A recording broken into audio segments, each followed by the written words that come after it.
again, we gather in search of the truth, dark, and mystery. It's the Drunk Turkey Show. Big development today in the investigation into the murders of 4 University of Idaho students. According to state and local officials and court documents, 28-year-old Brian Christopher Kohberger has been arrested. He was arrested and arraigned this morning in Pennsylvania. We have new details on what Brian Kohberger was doing right before his arrest. Police says a tactical team burst in to arrest the Idaho murder suspect. He was in pajamas and latest gloves, stuffing trash into Ziploc bags.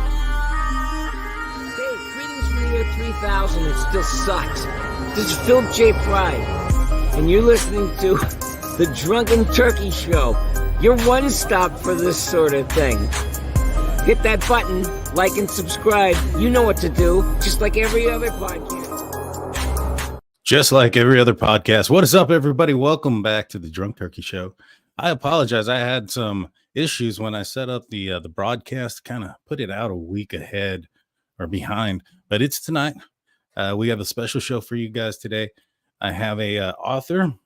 His name is Ken Behr. He's written the book One Step Over the Line. He has an interesting story about his life, going from being on one side of the law to the other. Well, I'll let him tell you his story. Let's bring on Ken Behr to the show. How's it going, my man? How you doing? Hey, I'm doing good, brother. Good. Glad to be on the show. Great. To be on the show. Yes, sir. Yes, sir. Go ahead. I know you're going to ask the question, but I have to ask, how did it come up with the name, the Drunken Turkey? Am I the only guy that's ever asked, or everybody already knows? That one's been asked a couple times, but no problem. So, long story short, I was trying to get my buddies to get into a podcast, right?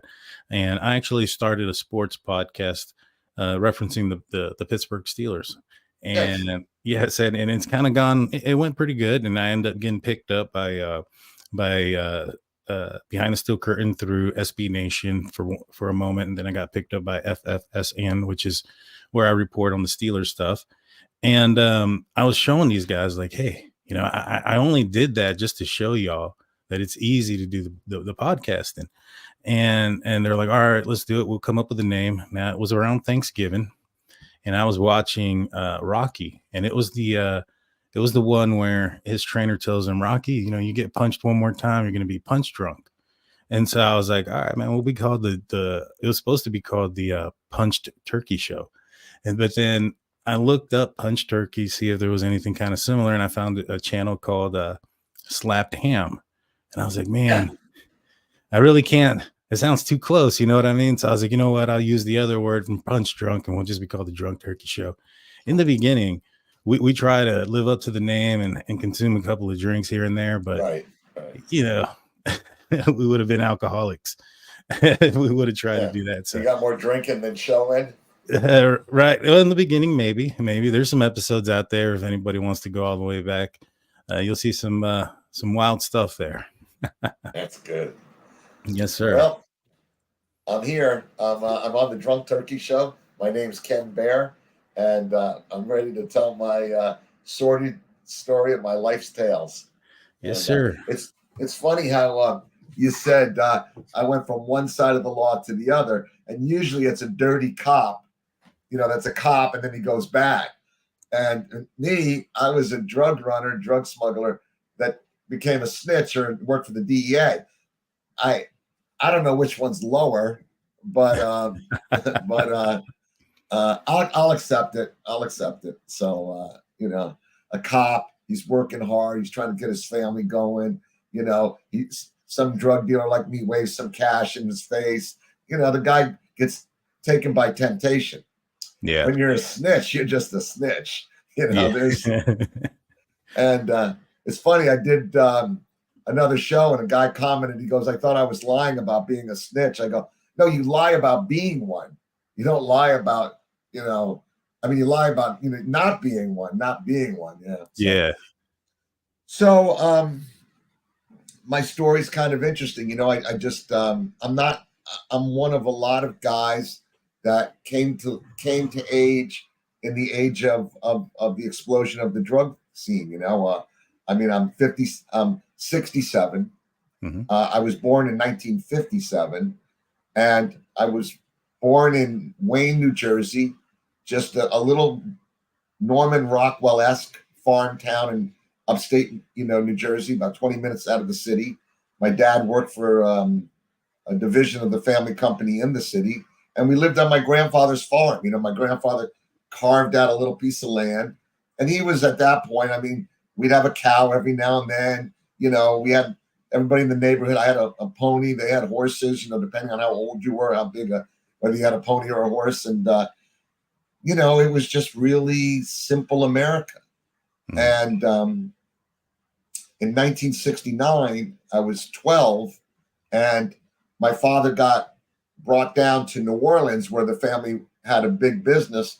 We didn't really own it anymore, but my dad was still working for the company, and he got a big offer for a job. So we packed up everything and we left our little quiet, kind of Amish Dutch upstate New Jersey and we moved to the Sodom and Gomorrah of the South, New Orleans.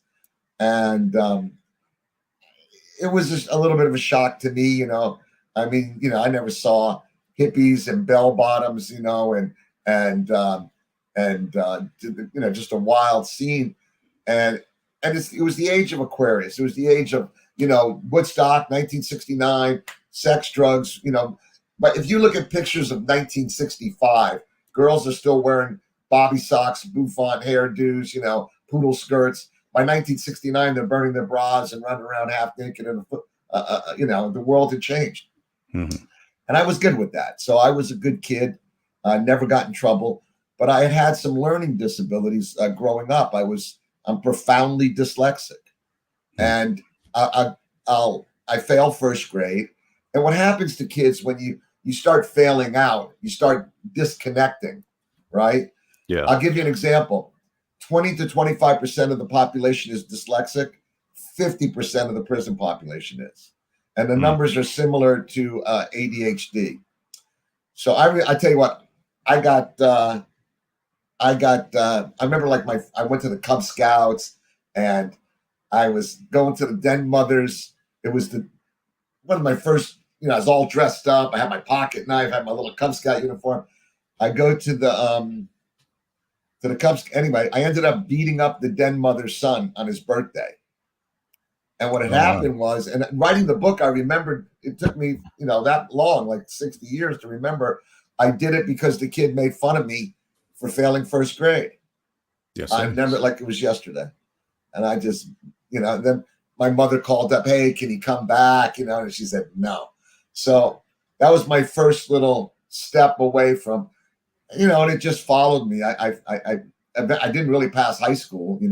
I failed algebra repeatedly. I had troubles, but I'm not a dumb guy. I just dyslexia. You can't learn certain things. Certain things you can learn really well. The mind works in mysterious ways. Anyway, I get to New Orleans, and my dad dies.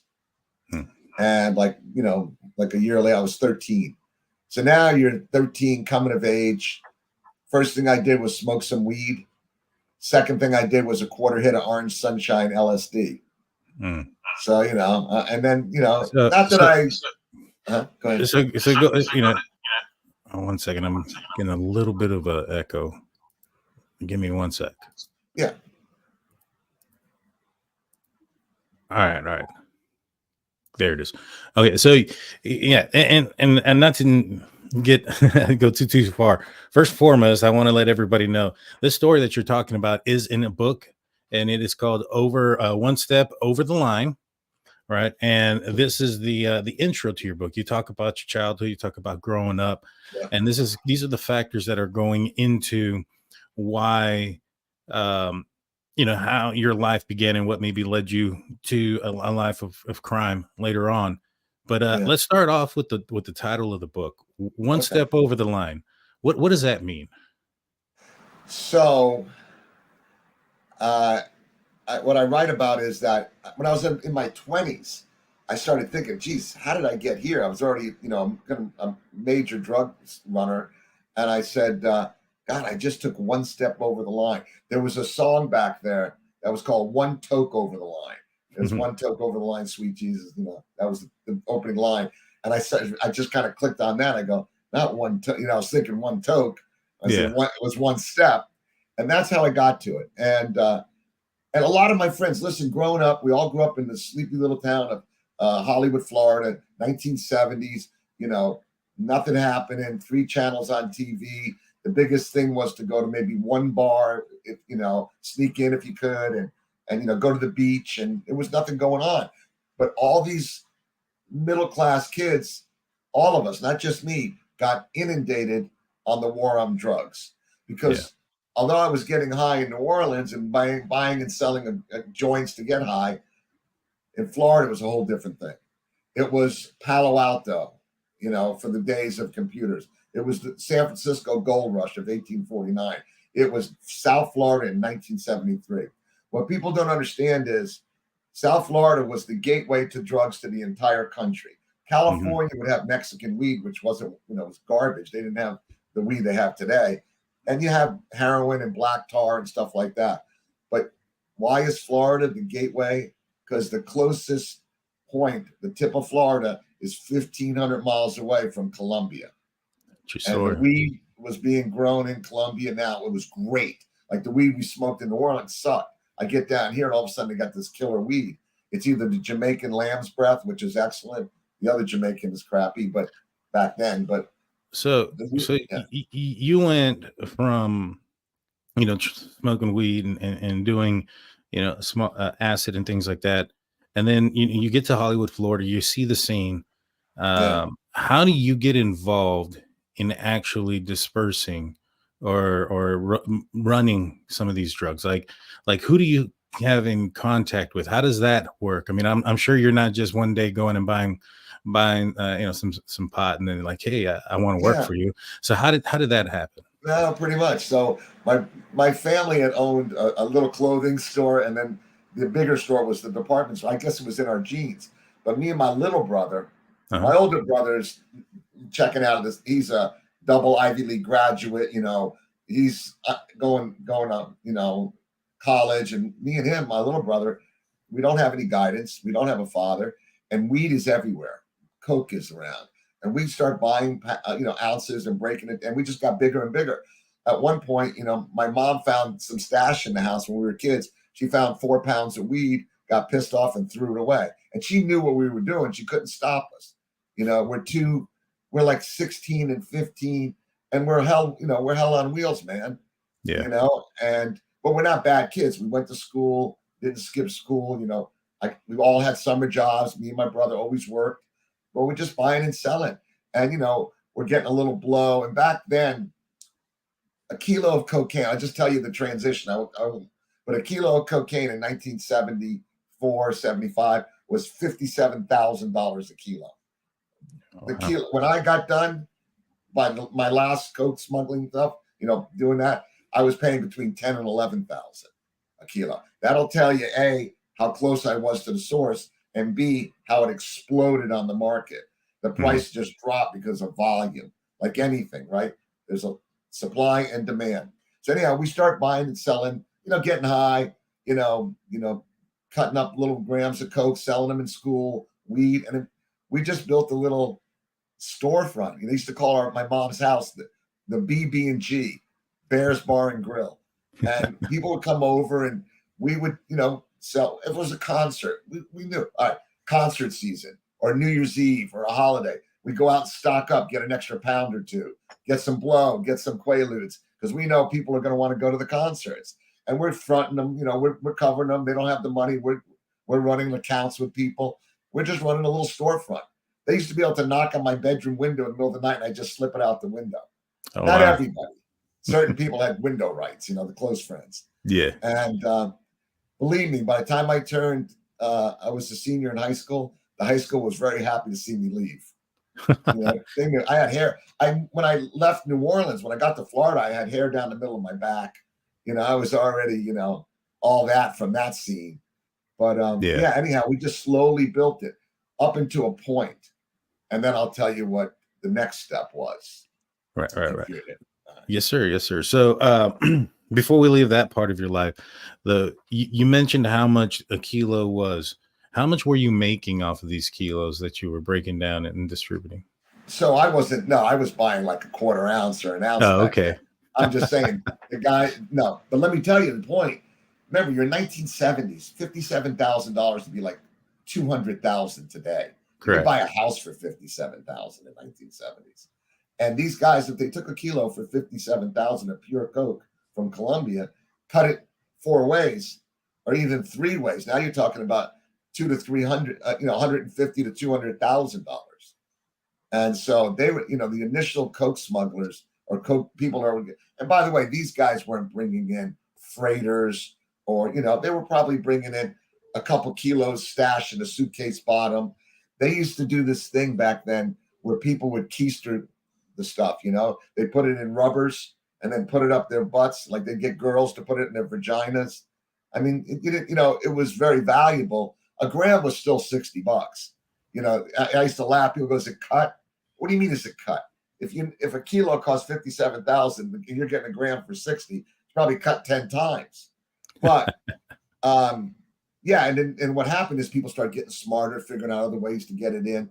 But pot was the first thing.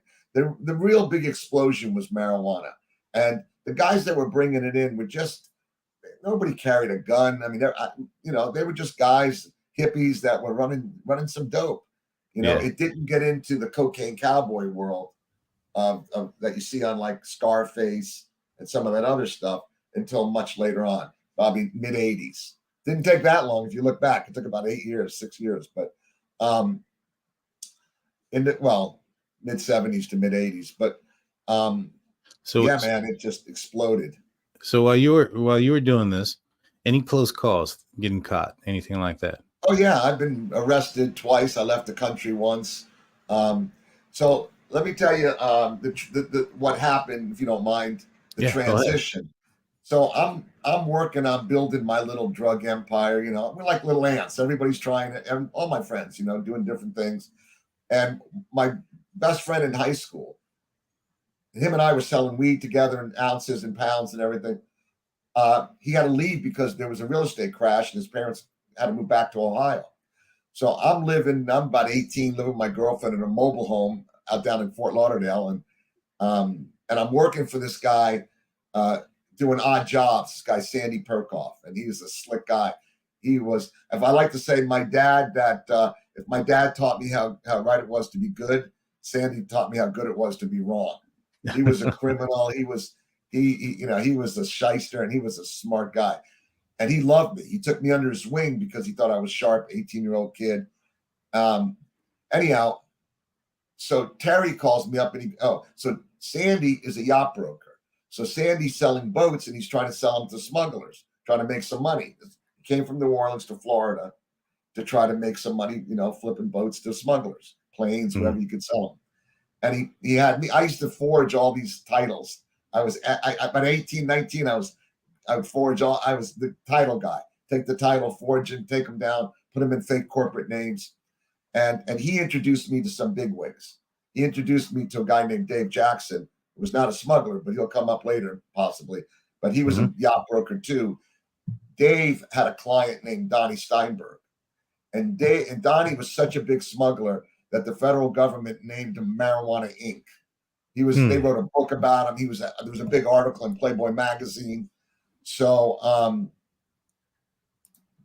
my friend Terry was up in Ohio working at the Ford factory. Remember, he had left South Florida to go up there. Calls me up and goes, "Hey, I can sell some weed up here."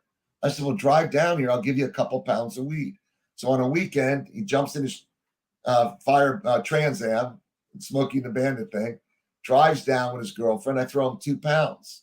He drives back. He had a 3-day weekend. It's 19 hours each way. Believe me, did a lot of it. And calls me up because I sold it. I go, "Well, I got a bail from Donnie. Somehow or another, I got in one of Donnie's bails. I mean, he was bringing in 100,000 pounds at a time. So he comes down, and we can't get the bail in the tray. A bale of pot's 50, 70 pounds. It's the size of a couple suitcases. It's not squeezing in the back of the Trans Am, but we're in the middle of the street pushing it in there. Finally, he takes everything out. So calls me back. I sold it. That started a 12-year ongoing criminal enterprise that I ended up getting busted for it in 1992. But me and Terry started running weed, and it's exploding.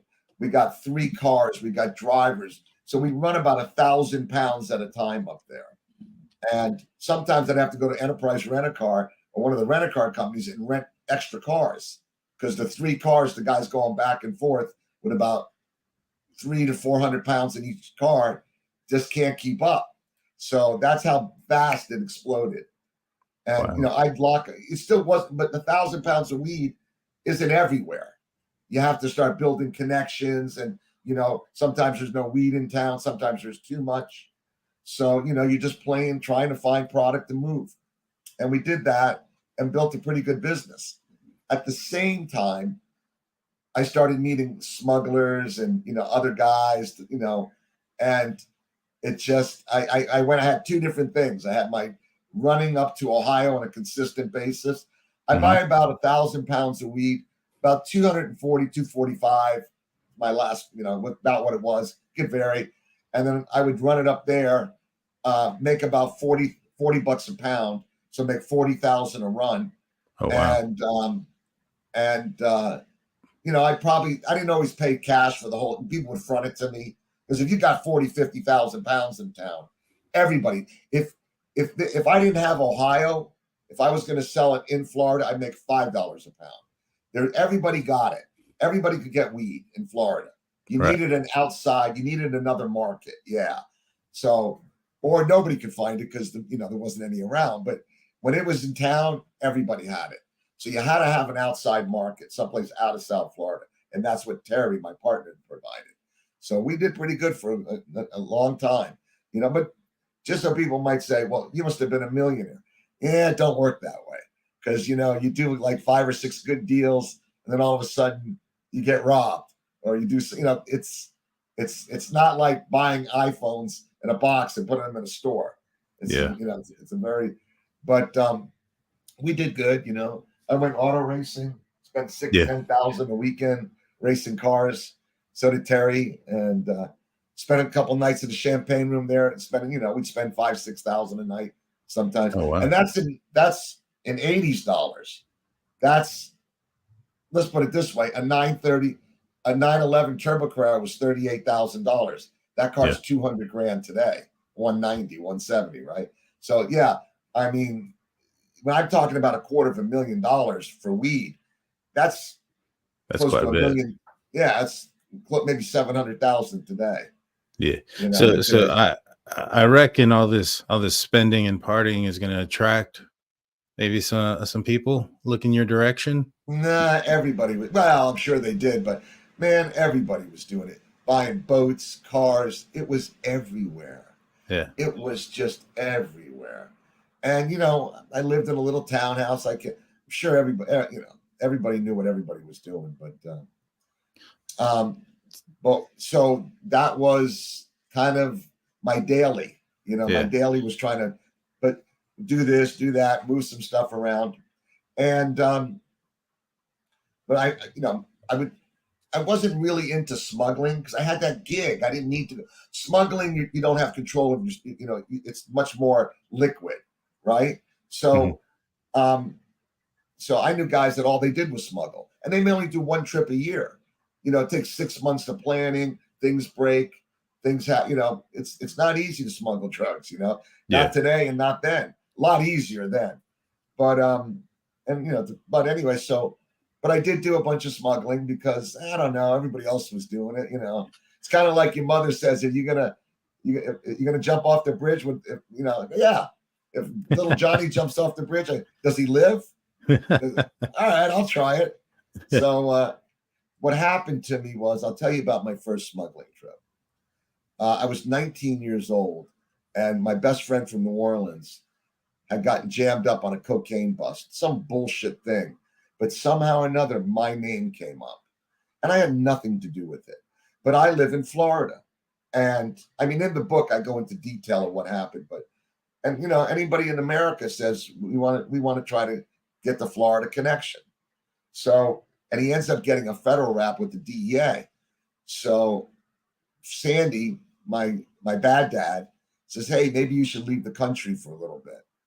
You know, dry out. I have a friend that has a hotel in Jamaica, a little bungalows, go down there for free, chill. So I go down there, I'm hanging out, 6 months, just waiting for everything to blow over. And my next door neighbor, who was a talented smuggler, he was a captain, boat captain. He was a pilot, taught himself to fly. He bought a plane. He offered me to learn, but I was like too young. I'll kill myself. I'm partying too much, I'll forget to put the fuel in it. But I wish I'd done it. But I've been up in a number of planes with guys that didn't have pilot's license. He was one of them. But anyway, they come down to Jamaica, and he'd been down once or twice to hang out, see me, my friend Big Jeff, and my next door neighbor Bob, and they're going to work a deal. They got a trip plan with this guy down the street, Hank. So I say, hey, look, guys, let me invest. I want to get out of here. I want to get back home. I'll put up some of the money. You guys put up the money, and then I'll sell the weed in Ohio to Terry. So they go, okay. So we all left the island in the middle of the night. You didn't want anybody to know we were all leaving because they might figure out, hey, the island's got eyes. This guys are hanging out together. So we quietly snuck out and flew to the Bahamas. From the Bahamas, we separated so that in case there was a warrant out for me. And then we made it back to Fort Lauderdale. There was no warrant or anything in the computer because they put your name in the computer and there's lights like a stoplight, yellow, red, green. Red is bad. So so I get there.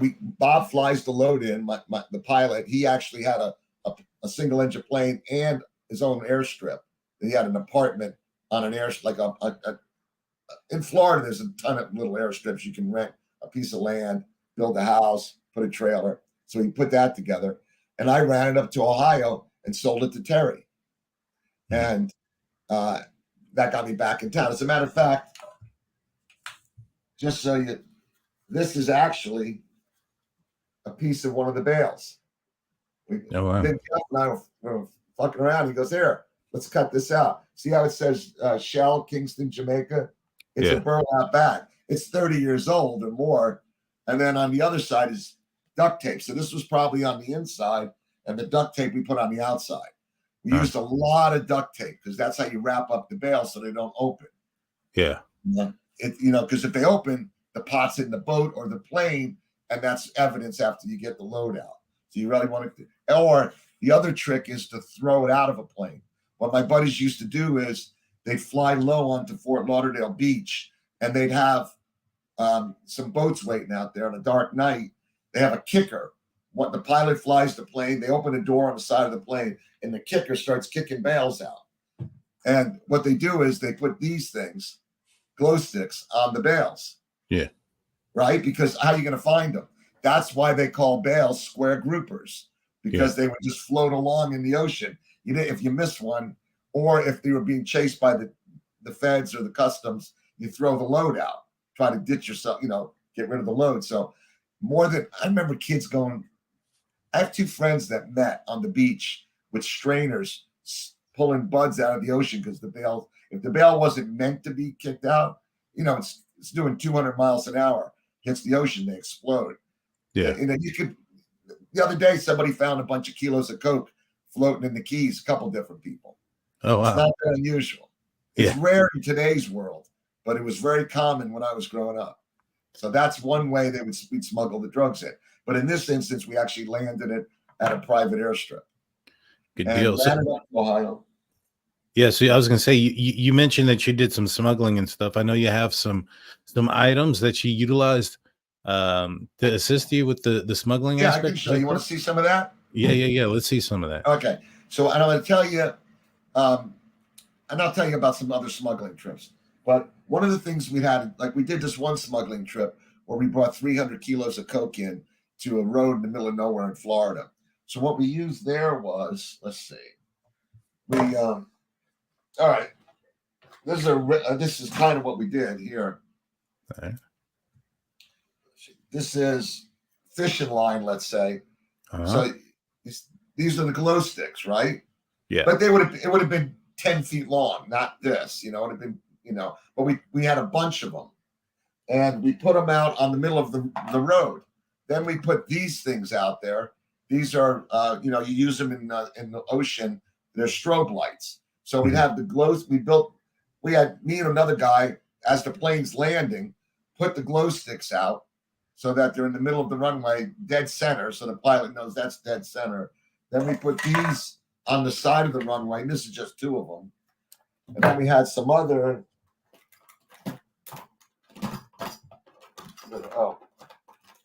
these little things, these little bastards. These things don't work anymore. They're called fireflies. And you put the battery on it, and they flash so bright. They're strobes, so bright. Like they're like, these are 30-something years old. It's the beginning of an LED light, right? Yeah. Look at it. That's that's an LED light before anybody had it, Yeah. It's probably military grade stuff that you could buy. So anyway, we built that runway. I remember the pilot was, my friend Nathan, he said when they looked down, he turned to the co-pilot, says, "Look, it's MIA, and I know customs." Because remember, the road's nothing. There's no lights. It's the middle of nowhere. And boom, in about 3 minutes, bam, it's a runway. Bring the plane in, open the door, get the coke out, I back the car up, Nathan, and we load my car and one other car, blast out of there. And then the guys that are left, Lee working the radio, Big Jeff running security, my other friend running, clean up. They clean up the whole, we had a whole radios, antennas hanging from trees, ham radios, because you got to talk to the plane. You got to talk to Columbia. You're talking to Columbia on the runway, plane left. You got to know when it, and that wasn't my normal gig. Honest to God, I only made $20,000 that night. Plus, I got to buy kilos at cost and invest and buy a couple kilos for my, a little bit at cost in Colombia. Yeah. But I just did it for the fun, I think, for the adrenaline, But we were, or maybe I did it because, hey, everybody else was doing it. But we were jacked up, man. I mean, we were doing speed for days. We had traded, not me, and I don't like that. I don't even do speed, but I don't know, if Johnny's going to jump off the bridge, so am I. We had traded coke to a special forces, op, and we had Claymore mines, hand grenades, Laws rockets, M16s. Oh, wow. And we're sitting on the runway. Big Jeff's down running security with a fully auto M16 and 2, pockets full of hand grenades. I just got a pistol and a pot. I had other job to do. I had my pistol and a, knife and maybe another guy sitting, and we were jacked up. I mean, honest to God, if another group had come on the runway or the cops had come, I don't know what would have happened. Oh, wow. And that's why they did it. They kept us up on speed so that we were running on raw emotion. Thank God, nothing happened that night. Yeah. But unfortunately, we pulled that load off, sold, everybody made money. Nathan went back 6 weeks later to get another load of blow, and he didn't make it. Him and the co-pilot died. And then a lot of my friends died on runways in Colombia and South America and BAFTA. Nathan was coming up. I guess he had the 300 keys, which 300 kilos is about 700 pounds. 2 pilots, another, 400 pounds. And it's a dirt runway with the trees at the other end. And either maybe the plane lost power or maybe, and then to fuel the plane so it can make it from the middle of Colombia to the middle of Florida, we had, 50-gallon drums. They're a little smaller. I think they were 30-gallon drums. In the plane, they took all the seats out. They have rubber hoses running from the fuel system in the plane, in the engine, right? Where the carburetors. Yeah. But where you feed the fuel tanks. And they were on brass rods. And then they would fly through the night. And then when the plane starts sputtering, one of the guys, the pilot or the co-pilot, runs back, takes the brass rods out of one set of 2 drums and puts them in the next 2 drums and the next 2 drums. You have a twin-engine plane. It's feeding both sides. Yeah. And that's, it's each jug, each jug was 180 pounds. They may have had too much weight but they hit the tree line. And when they did, there's nothing left. You got a plane doing 140 miles an hour at takeoff with, 1,000 gallons of avgas between the tip tanks. It needs to put extra fuel tanks on the tips, the stuff where the seats are supposed to be, and the actual fuel tanks itself. So I lost a good friend that trip. Oh, that's sad. Man. And like you said, I mean, it was more than just him. It was a few others, right? That you lost along the another way? friend of mine died. I had nothing to do with it, but just, everybody's like, hey, what happened to Steve? Oh man, he died in a plane crash in Colombia. I had nothing to do with that. Yeah. I've had friends, robbed. My friend Aldo went up to New York. He had fronted 3 keys to some Italian mobster, and they killed him. And another friend of mine's paralyzed for life because he got robbed in a drug deal and got shot in the back. Yeah. And I've had friends that do 20, 30 years in prison too. Yeah. Jail. So. But so anyway, but we had a lot of fun. There was a lot, not saying. Yeah. I'll tell you about some more smuggling trips if you want, or whatever you want to talk about. Yeah. So you're doing all these things. The book starts off though with an interesting, and the first chapter starts off interesting. You're in Ohio, and SWAT is coming in. Right. Now, that just doesn't happen for no reason. Oh no, no. There was a reason. So what? Yeah. So what started your downfall? What was the point where things started to turn on you? Well, in that bust, that was the second bust. My partner Terry, who I've been, we started out selling ounces in high school, then ran, and the weed thing had died down. It was also moving from large loads of Colombian to, now we were moving, instead of paying $245 a pound, we're buying $800 a pound high-end Mexican, the green stuff, the good stuff, the stuff we smoke today. So scaling it back, look, Terry had 4 kids. I had just got married and had a 1.5-year-old daughter. I had went on a honeymoon with my wife, came home. I spent about $40,000 on the wedding, another $10,000 on the honeymoon. I sold my car before we left. I called Terry and go, hey, buddy, I'm going to bring up a load of weed. I'm going to go out to Texas, find some weed and come up with it. Not knowing that my old partner, Kelly, we smuggled a bunch of drugs together and did a bunch of stuff. He was on the run from the cops for a cocaine smuggling thing. And he brought a big load he was running load behind my back to my guy. He was backstabbing me. And then somebody got busted. There was, we had a whole, at the end of it, there was 17 people that ratted me out. Oh, wow. And what happened was Terry, who was my best friend, but I was the godfather to one of his kids, and he was at my wedding, but Terry lived, he was a contractor. He was doing, we kind of all like, we should stop doing this, but I just spent a bunch of money on, he didn't make money, and I sold drugs for a living. So I was bringing Terry a load of weed, and the guy had busted Terry. Terry lived had a big house. He was a contractor. And then his father had a house on the same property. They had a barn in the middle. Everything was in his father's name. The cops came. They found 1,000 pounds, whatever they found in the barn. They busted and put Terry in the living room. They said, listen, we're going to arrest your father, your mother, your wife, and all 4 of your kids are going to be all orphans. And you're looking at racketeering. You're going to do 25 years. Right? And the reason I know that is because Terry recently, I knew a little bit from other people, but found me on the internet because I'm doing this promotion stuff. And I'm flying up to North Carolina to hang out with him he goes, come on up here, buddy. I'll pay for everything.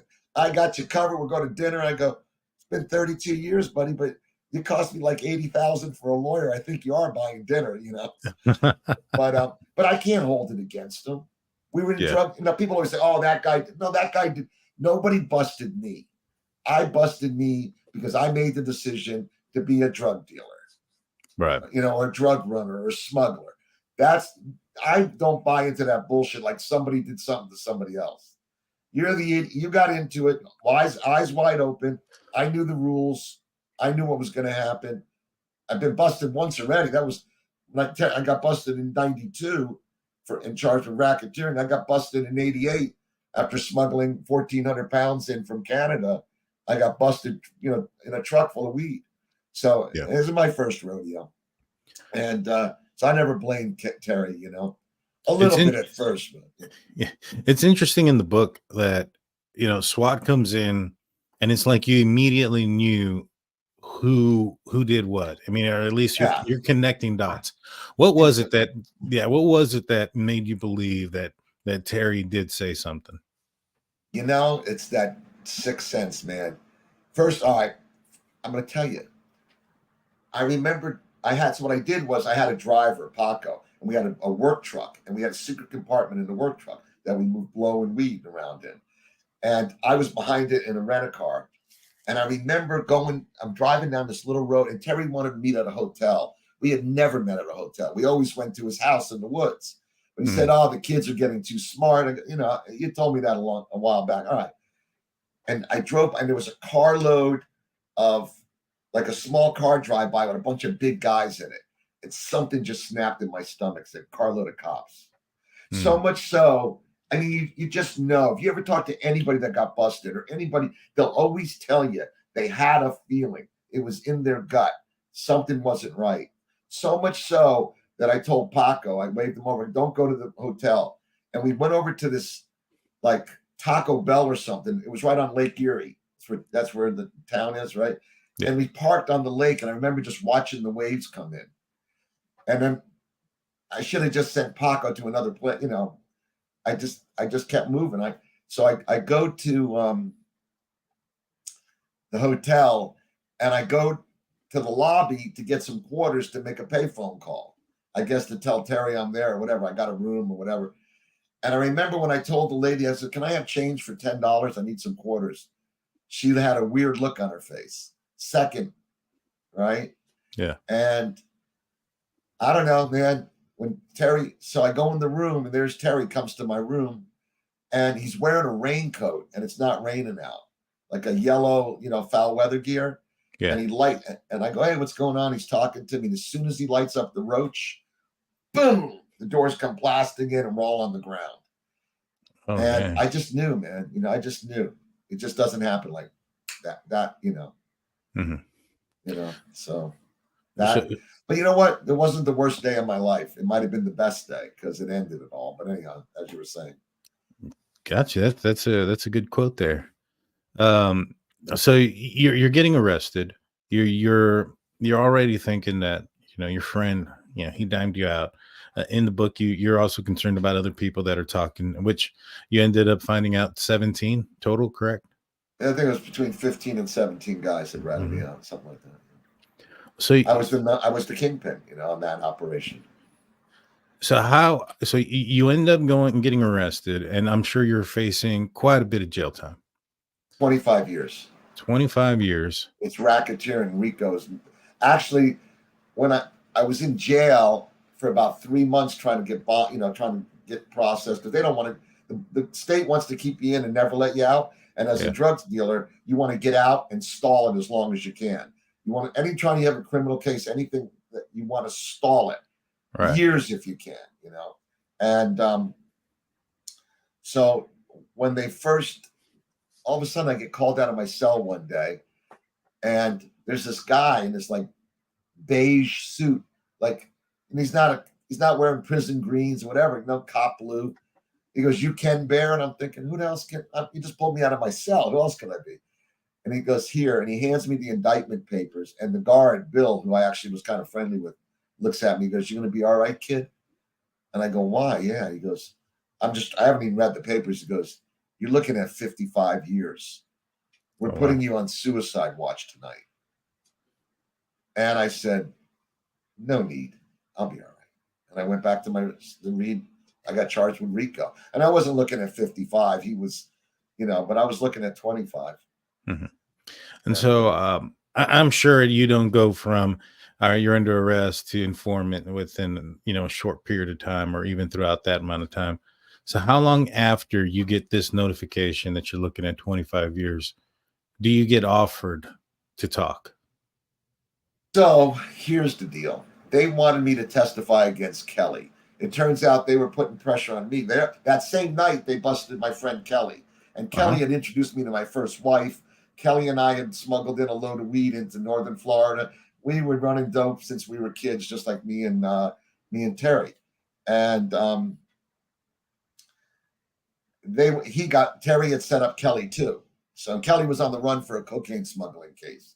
So they really wanted him because he'd been on the run for like 6 years, you know. The DEA, the feds, everybody was chasing him. So, but I didn't know. Here's the thing. When you raised in the drug business, the goal is keep your mouth shut. The night after they took everybody out of that hotel room and they had me handcuffed in there with the SWAT team, the prosecutor comes up and he's a mother. I mean, the cops were afraid of him. I remember him coming up the stairs and the cops go, you know who that is? They're shutting off the TV. They're all nervous. I go, no, how do I know? Well, you're going to find out. The guy gets in my face. You're going to talk. And I go, buddy, you got the wrong guy. Now, I knew they had the right guy. I was handcuffed. They did have my weed downstairs and my partner's handcuffed and everybody, my driver. But the thing is, even as young as 16, 17, 18, don't say a word. You can't make a deal. You're never going to make your best deal until you get a lawyer and get some leverage and find some way to work an angle.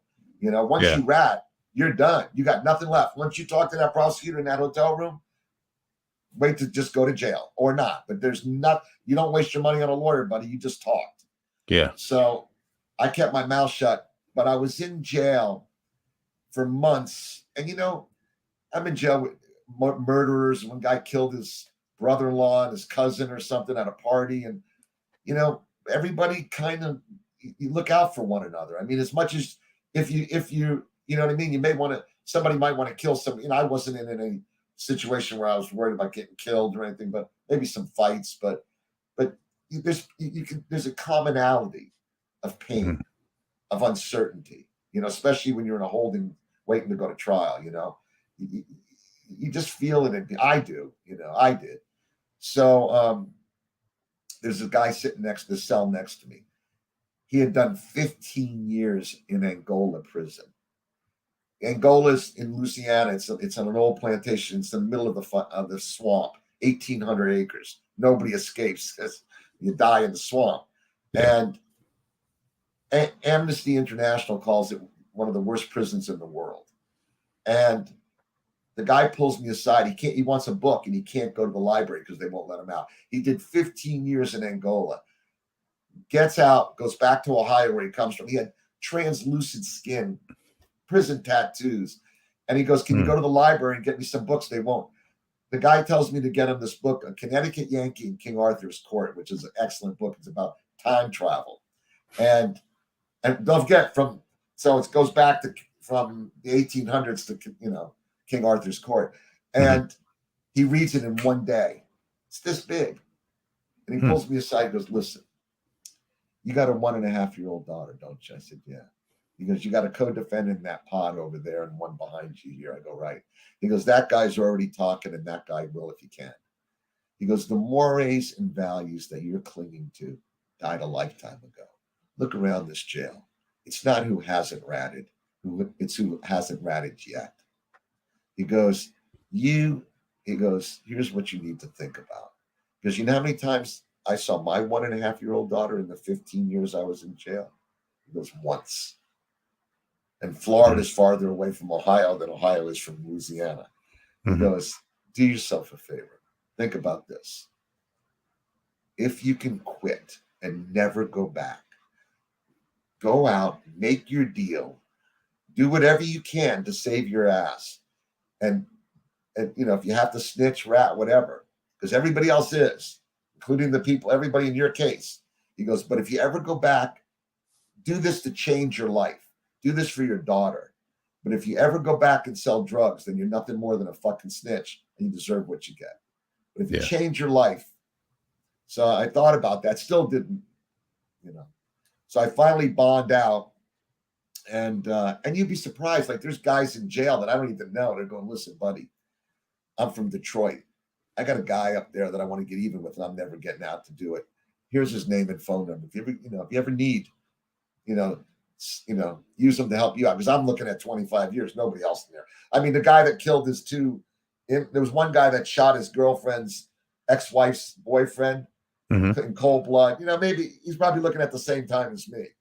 You murdered a guy in cold blood, you're not going to do, you might get the same time as a guy, they give out huge drug sentence charge. They didn't do it in the beginning, but they were doing it in the end to get people to flip and to put them away. So I go home and I don't know, I got nothing, I spent about 180 to 100 grand on the weed. I had to pay for a lawyer, bond out. I just paid for my wife and I's wedding. And, I sold my car. I'm driving a $400 canary yellow station wagon with no air conditioning. And I'm painting a friend of mine's house and doing oil changes and spark plugs and stuff like that at a shop around the corner to make a few bucks. And let me tell you, when I was the king of the party, when I had the boats and the Porsches and the cocaine, everybody wants to party with Kenny. But when you walk alone. And you usually get hit in the head with a shoe from somebody throws a shoe. Nobody gives it's hard to, So what I did was, when I figured out when I was in Ohio, I called my right-hand guy, good friend, who's a big mouth and knew everybody. And I said, Anthony, listen, I might have to do something here. I'm looking at 25 years. I might have to cooperate. Tell everybody in Hollywood not to, that I may have to come out of this. Don't do, watch out. Don't do business with me. And the reason I did that, I took a poison pill. I ruined my name, but I did it so that no matter what the cops did, they couldn't get me to set up my friends from high school, my brothers. Right. I poisoned myself. And to this day, people don't like me, even though they don't know that the truth is I never turned in any of my friends. Not a single person in Hollywood or Fort Lauderdale. So anyway, I get home and I'm trying to make a life, figure out what to do. And I get a phone call from this guy, Dave Jackson. He was one of the big yacht brokers that was friends with my friend Sandy, my bad dad, Sandy Perkoff. And he had gotten busted a couple months earlier for selling a plane to the DEA. You understand, if I come to you and say, hey, I want to buy your boat and I'm going to use it to smuggle drugs, I'm going to pay you cash. And I got that on tape. That's conspiracy to import drugs. Mm-hmm. You might as well just been in the plane and kicked it out yourself. That's called conspiracy. In America, they figured this, they really, really, they were charging Dave with big crimes. And Dave had a, huge house, 5 yacht brokerages, houses in Montana. And he was losing everything. He actually had me come to his house one time about 3 or 4 months before I got busted, invited me in, took me up to a little bathroom and started chopping up coke and asking me if he could get a kilo. And I mean, I know Dave, it's not, this guy doesn't sell kilos. I mean, he might sniff a gram, we could hang out with the family, go out party. I walked out of his house going, how cute, Dave's trying to set me up, and just laughed about it. Yeah. Best thing I ever did. Because then fast forward, I get a phone call and it's Dave Jackson going, how'd you like to work for the DEA? And I mean, I'm so flipped out. The only buddy in I'm like looking at my wife, I don't want her to hear that. Yeah. And I go meet him. He says, listen, I'm working for the DEA. The guy's in Jacksonville. He's a top agent. I go, Dave, why are you telling me this? He goes, I'll get credit by bringing you in. It's kind of like Amway, like a multi-level marketing thing. So, actually said to me, you're trying to tell me that working for the feds is like Amway? So I go up to Jacksonville. I meet the cops, the DEA guy and agent, and he's a big swinging dick. They fly in the head of the Lorain County Drug Task Force that arrested me. They put him up in a hotel. They take him out on a boat. We go, because they had confiscated a boat. They put on the dog and pony show. And the deal they made was whatever I did, Lorain County, the arresting county in Ohio where I got busted, will get a piece of it. They'll get credit for the bust. It's all about the Benjamins. It's all about the money. It's all about the asset forfeiture. And so they made a deal that I was now the property of Agent Bobby Burke. That was his code name. Captain Bobby of the DEA. And what you got out of it was just what is a completely no charges whatsoever if you worked with them. Well, there was no guarantee of that. I worked for 2 years for the DEA Undercover. Uh-huh. We did 14 cases. I mean, I actually sat, I came up with my own cases because you have to. But I didn't bust anybody in Hollywood. I'm like straight. Like I had a guy in Europe call me. I met one time in Europe, calls me up, goes, "Hey, I'm in Fort Lauderdale." I go hook up with him. He's a fucking lunatic. He's all jacked up on acid. I don't know what was going on with it. But he comes enough. He comes lucid enough to tell me he's got 200 kilos of hash coming in on a sailboat, and can I help him sell it? Yeah. What am I going to do now? So I set it up, and it was a husband and wife. They went sailing. The kids were with their grandparents. Oh, wow. I still feel bad. I mean, let me tell you, I might tell you all these glory stories about the DEA. I never sat right with me. I may be okay with talking about it, but when you're a kid, when you're 6 years old in the playground and you get in trouble and you got to go to the teacher, what's the first thing the kids say? Hey, don't rat me out. Don't be a snitch, right? Yeah. Yeah. When I was a kid growing up, they had, I used to say we used to watch old Westerns, and it was the cowboy way. You don't lie, you don't steal, you don't cheat, you don't mess with another man's woman, you don't shoot a man in the back, you don't snitch. Wasn't on there, but that's the point, But what am I going to do? Sammy the Bull Giovanna had a year earlier had just ratted out, John Gotti. The world had changed. The guy in prison was right. People were looking at 25-year sentences. I mean, that's not normal. That's not, nobody can do that. Not unless they have to. Not unless you have somebody putting a gun to your family's head, or you don't get an opportunity. Some people just don't get the offer. So anyway, I went to work, and we started knocking down cases. And I talk about it all in the book, each one individually. And, I never knew what the outcome would be. But the guy that I worked for, this agent, his code name was Captain Bobby Burke. He was different than other cops. He kind of was like, he was a good guy, and he cared about us. But there was Dave Jackson, me, and another guy, I call in the book Sabo. Sabo was one of the biggest smugglers in the world. He brought in the largest load into America that I ever heard of. I know guys, friends of mine, that brought in 150, 200,000 pounds, but usually not into America. Usually they take it offshore and different boats hit it, cigarettes and boats unloaded. But Sabo brought in 335,000 pounds on a freighter up the Mississippi. They had 20 tractor trailers unloaded with gas-powered conveyor belts. After the 20 trucks, they had to leave 35,000 pounds on the freighter and sink the freighter. They couldn't unload it. They had no place to do it. So Sabo, Dave Jackson, and me and Sabo were really good, right? Because what happens is, I was there from the beginning. I remember when they wrapped kilos of coke in duct tape, and then they started putting it in plaster, cast plaster. Then they started using fiberglass. And if it was Carlos Lader's coke, Carlos Lader would stamp it with a condor. Carlos Lader, I don't know if you know, he is one of the biggest smugglers. He was like Pablo Escobar, the Ochoas, right? These guys were all the founding fathers of the Colombian cartels. He used to stay at my friend Frank Lindbergh's house. I used to front Frank coke, when obviously Lader was already in jail at that time. Yeah, man. So I had the history. There was certain times of the year you'd get this red and gold bud, and whoever the supplier was, they'd pack them in Marlboro and Parliament boxes. They wouldn't wrap it in anything. It would just be buds in this cardboard box, and it would just be crushed in there. But it was so good. So I know the history. I could say to a guy, "Hey, remember when we got the Parliament boxes and the Marlboro boxes?" Or I could say, "Hey, remember when we used to get the coke in this or that?" Or the DEA guys can't do that rap. They need someone like me or Sabo to do the rap. So you poisoned yourself with your friends. You put it out there that you were going to be working, and then you start working out there. Did you Yeah. ever have any close calls where somebody maybe almost pointed you out for working with the DEA?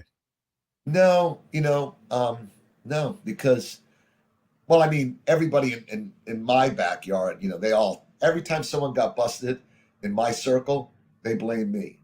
Yeah. As a matter of fact, the book comes out. I advertise it on Facebook. I'm telling everybody. Some people are hitting me up. Oh yeah, you were a rat, and this. And I go, you're kidding. I wrote about it in the book, but what you're saying isn't true. Yeah. That's me. Actually, that picture is of the time when I was working for the DEA. Anytime you're going to do a smuggling trip or do something, you always want to wear a beard. Like you work for the DEA, you put a beard, grow a beard. That way, if somebody recognizes you, can shave real quick and try to change your look. Like whenever we're going to do trips, we always try to grow a beard, get some glasses, try to change your face a little bit. Yeah. Back in the day. So we did a couple big deals, and the DEA handler, he was just a good guy. So I'll tell you a story.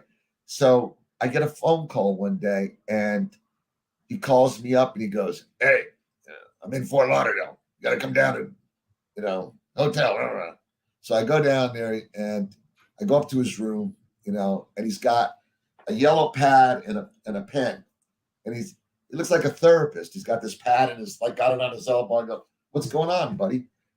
He goes, "My bosses want you to proffer." And a proffer is, you're going to tell everything you ever did, who you did it with, and everything you can. And as long as you do and you're honest, it can never be used against you in a court of law. But if you leave one thing out and they prove it, everything you give them is all admissible against you in a court of law. Mm. So if not to trying to talk political, but I'm going to talk factual. Paul Manafort, who was Trump's guy, proffered himself. They proved that he lied in his proffer, and he went to jail. Now, I think Trump pardoned him. I don't remember what happened, but Paul Manafort went to jail because he proffered himself and did. And by the way, who's to say? The government says, "Oh, you left out this one trip." I've been doing this for 20 years. Right. You found something. I left something out. It's very easy to do. So I look at him. I go, "Buddy," I go, "Please, I can't do this. These are all my friends. I'm going to be in jail. I have a 1.5-year-old daughter. My wife's going to be ostracized. What am I going to, and I'm like," and he started writing, on the pad. His handwriting sucked. One thing about type A+ personality people, they hate paperwork. And he was terrible at it. I even said to him, I go, "Look at your handwriting. How are you going to do this?" So he looks at me and goes, "Let's go get a steak." And there was a restaurant right across the street from the Embassy Suites on 17th Street Causeway called Chuck's Steakhouse. So we go in there, and this is a point, I'm going back to me knowing the rap. He says, grabs a table, and he has me sit in one seat with his back, strangely, he lines up the seat. We're eating dinner. I'm figuring, hey, the government's buying my dinner. I can't complain. I'm getting a steak dinner. He says, "Look over my shoulder. See the guy at the bar?" "Yeah." "Guy with the leather jacket." I said, "Yeah." He goes, "I'm going to get up and walk out of here. When I clear the door, I want you to go up, introduce yourself, tell him Captain Bobby Burke sent you, and you're here to talk, and get him to talk drug deal." I'm like, "Are you crazy?" It's like, so he gets up and walks out.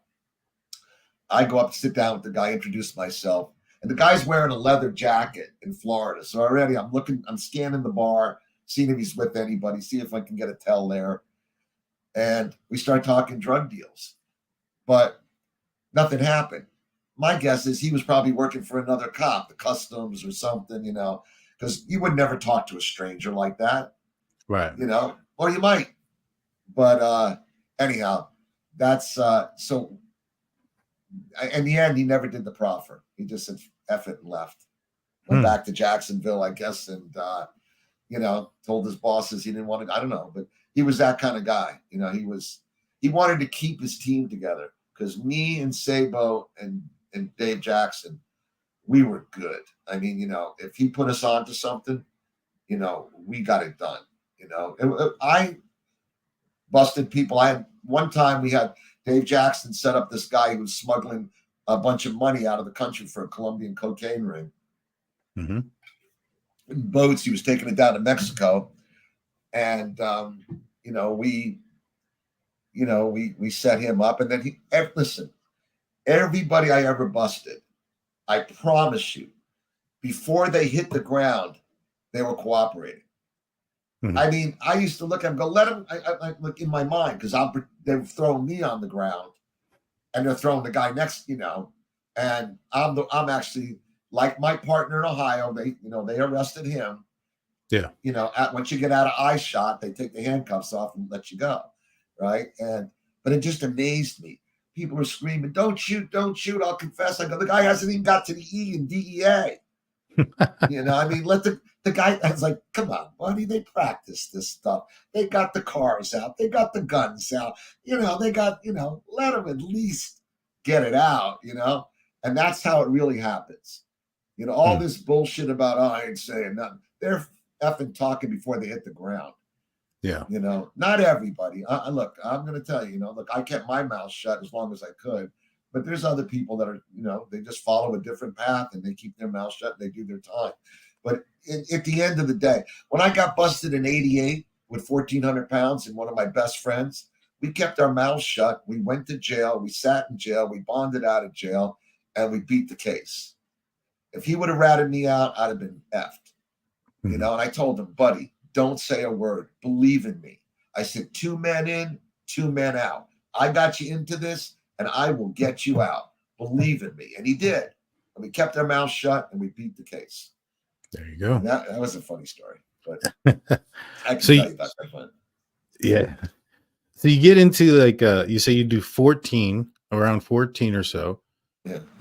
Now, did you know like the end was coming, or was it, all right, you're done? How did the end of the program come about? Here's what happened. We had this big case out of Canada. The case was not, I wasn't the CI, another guy was. And these people were as badass. It was the Italian mafia, the Irish mafia, the Hells Angels, and another motorcycle gang called I think the Rock Island or Rock something or so. And this guy, McAllister, and another guy. McAllister had already been in jail almost all his life. He had killed 14. He was supposedly killed 14 people. He was a Canadian. He had a briefcase. He got pulled over one time with a briefcase with a machine gun in it and had a trigger on the handle, kind of like James Bond stuff. Yeah. And he had 2 hand grenades with him. He was a badass dude. And Captain Bobby had got a connection to another CI. And actually, the Canadian Royal Mounted Police also came to him because he had already done a case like, you know. And here's the other thing.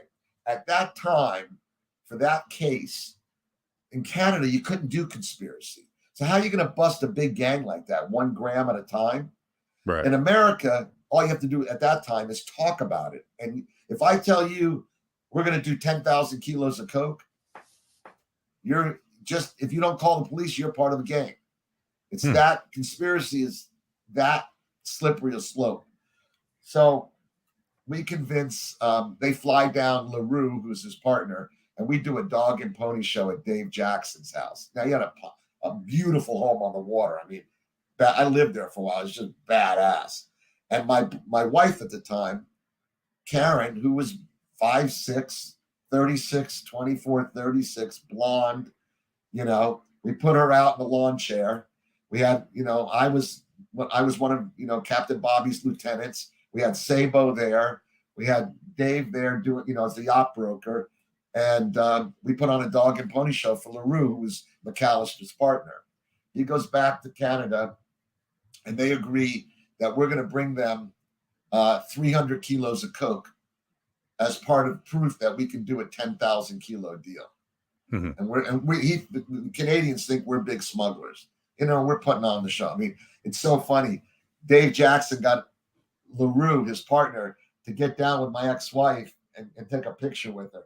You know, like dumbass. Now you have a picture of you in Florida. Not that it's and Karen's like throwing her hair over him, like going like this.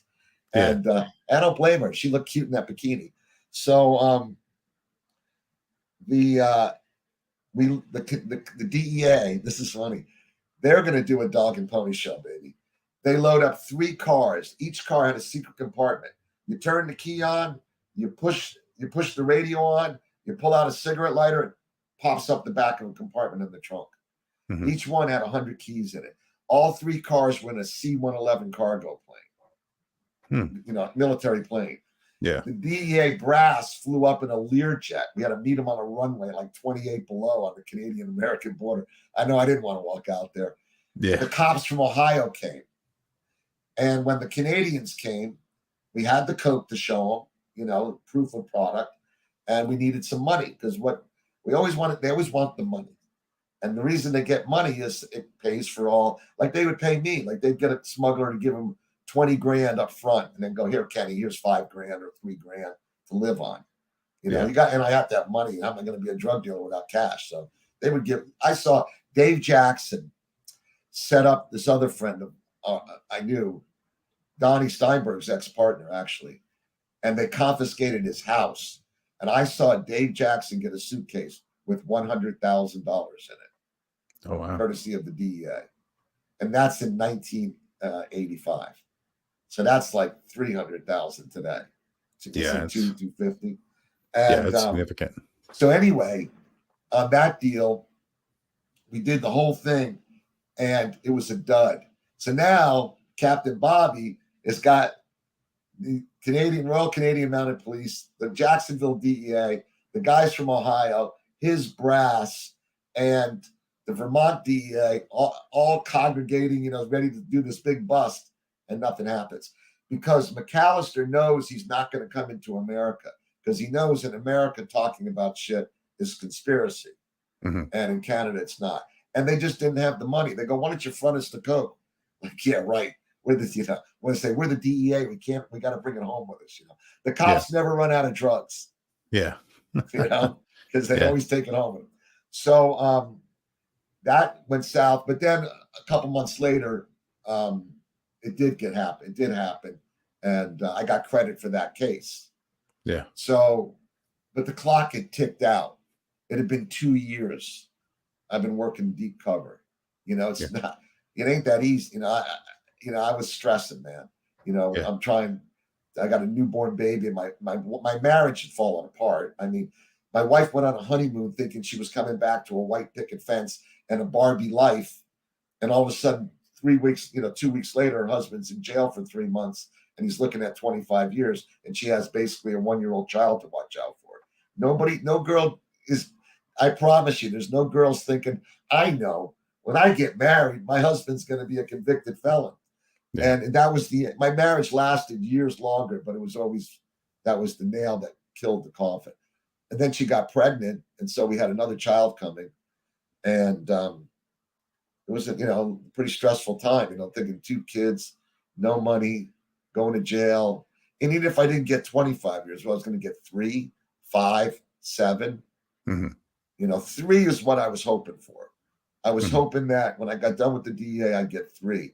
And that's federal, that's state. So maybe I do 24 months, 28 months, Yeah. But I went up to court, and I guess because everything I had done, there was some, listen, everybody, I used to see a lot of people become religious, as they get older.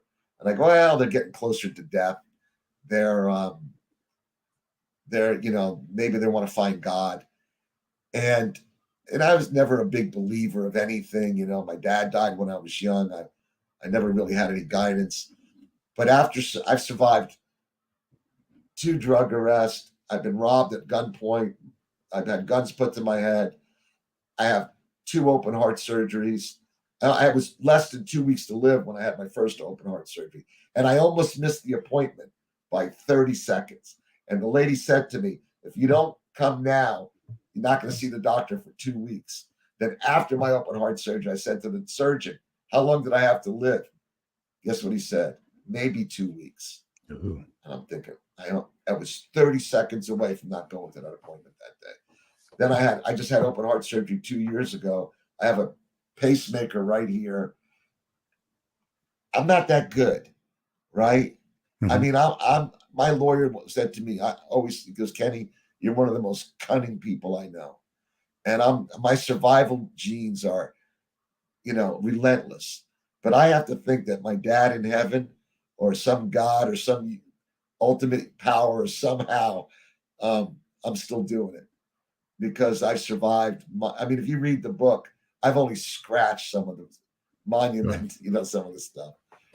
Well, when I got busted in, so my friend Bob Silverbullet, the same guy that we brought the load out of the 600 pounds out of Jamaica when I was 19, says, hey, Bruce, another friend of ours, has got 40,000 pounds stuck in Canada that he's got to smuggle back into America. And I'm like, who does that? You move weed from America to Canada.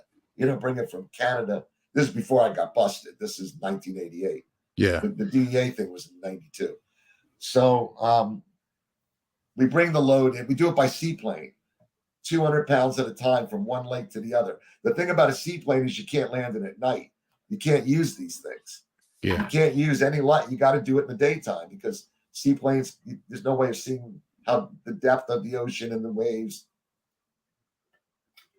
So we bring in like 6 trips, about 1,400 pounds.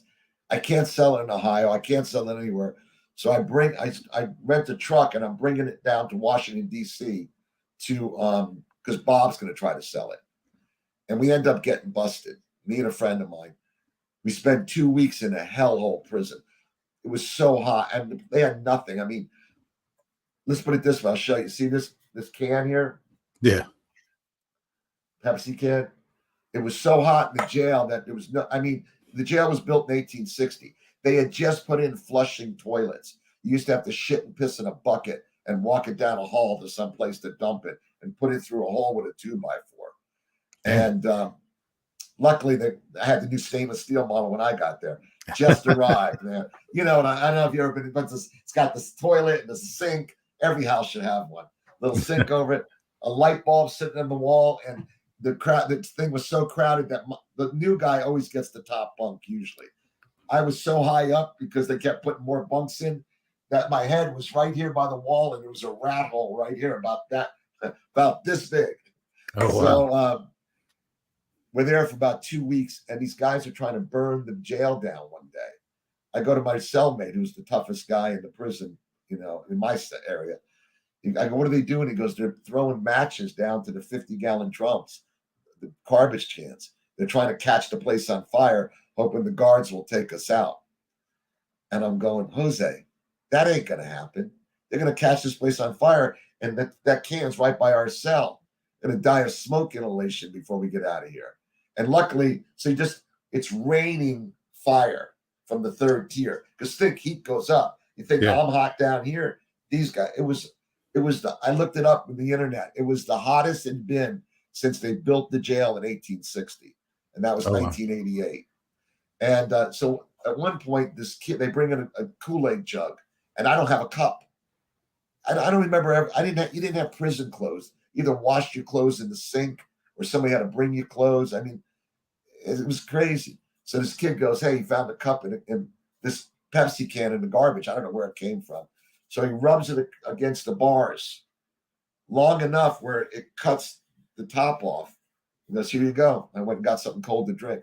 And that's kind of like, believe it or not, with all the things that like that happen in jail in places, because, you're kind of stuck in the same situation. People try to, believe it or not, are somewhat kind to each other at times. Sometimes, it depends how off the people are, but, so we beat the case. The cop that pulled me over, what happened was it was 4th of July. And I used to have a rule, never work on my birthday or a holiday. Yeah. Because I don't want to ruin the holiday or my birthday if I get caught. Sure enough, they were selling fireworks in New Hampshire. We were bringing the load down from Maine to Washington, D.C. And we got to Massachusetts. I was driving the truck and I picked up my my buddy had retired, got out of the business, quit. I call him up. I go, listen, why don't you come work for me? I'll pay you $1,000 to do one more run. He goes, no, man, I'm out. I'll pay you $2,000 because it's a truck.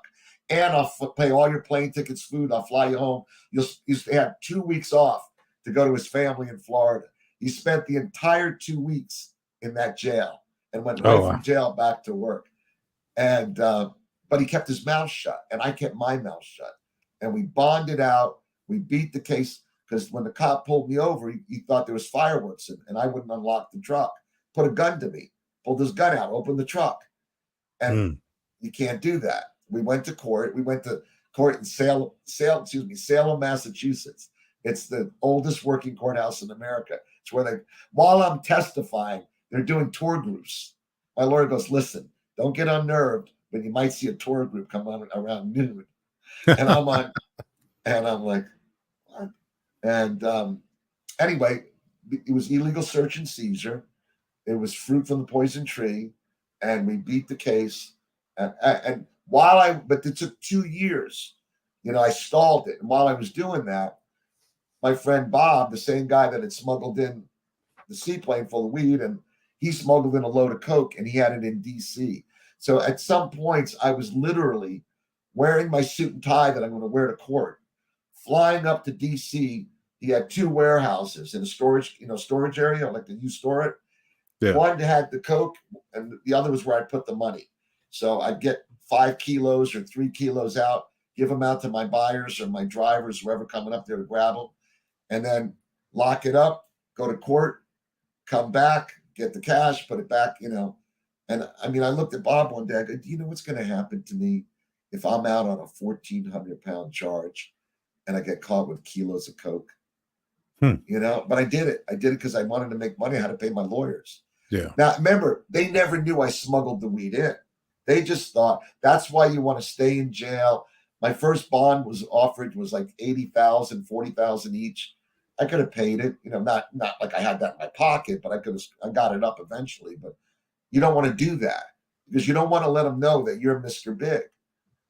You want to make it look like you're just another idiot driving a truck. You had no idea. And those are the things that you learn as a young drug dealer at 18, 19, 20, 25. You just learn the game, if you're smart and you pay attention. And, my lawyer used to have a big mouth bass on a plaque behind his desk, like where that picture of me racing is. Yeah. And he'd go, it said on the plaque, if he'd only kept his mouth shut.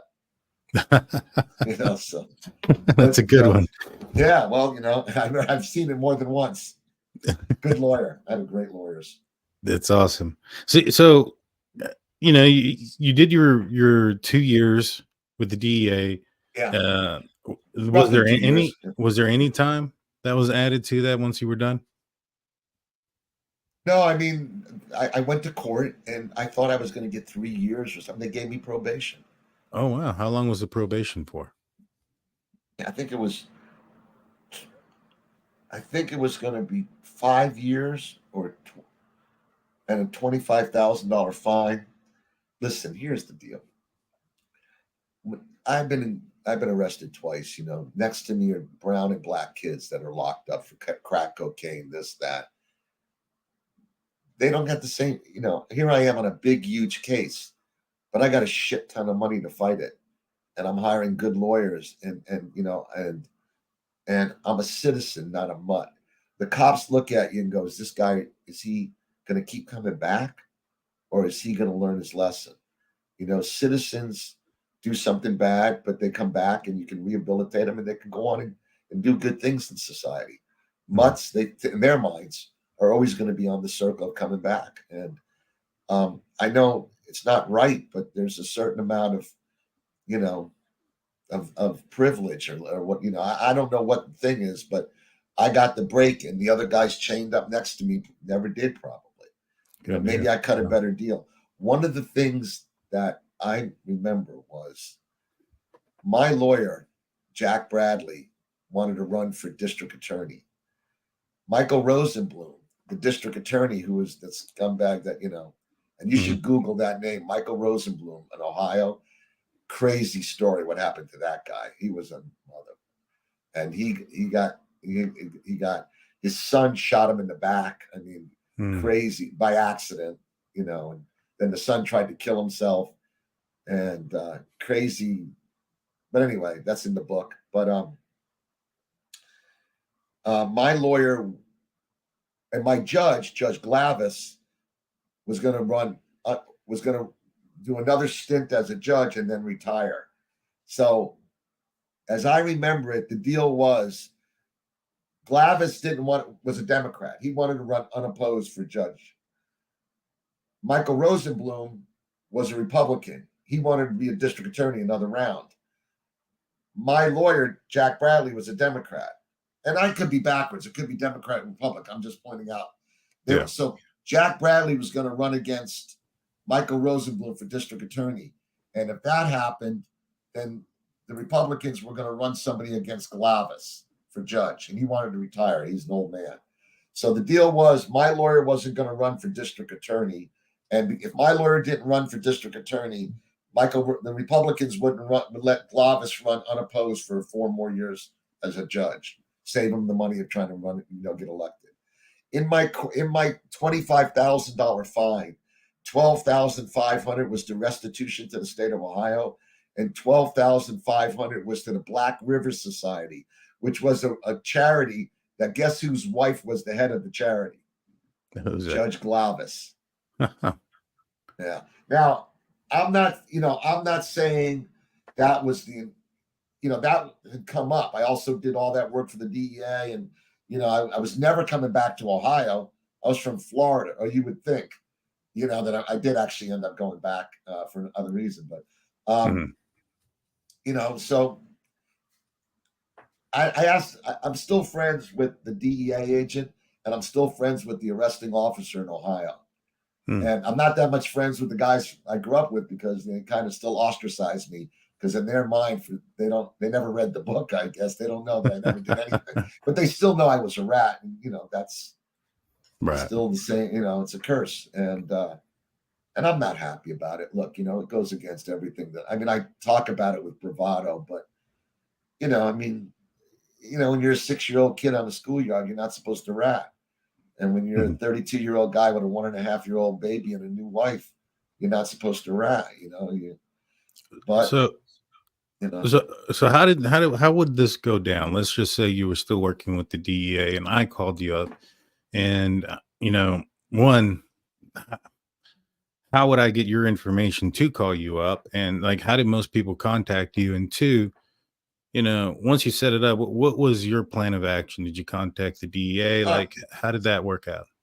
I'll explain it. That's a good question. I'll explain it to you. So you got to have, the DEA once told me, snitching's like selling. You miss a day, you look like crap. So you're always trying to get a lead, find a name, find someone that knows somebody. You'd be surprised how many people were like, Kenny, you're really a great guy. I don't want you to have to go to jail. Here, I know a guy that I want to get even with. Call this guy, or I'll have the guy call you. It was crazy how people would come out of the woodwork like that. And I guess I was always a good guy, so maybe people had wanted to throw me a lifeline.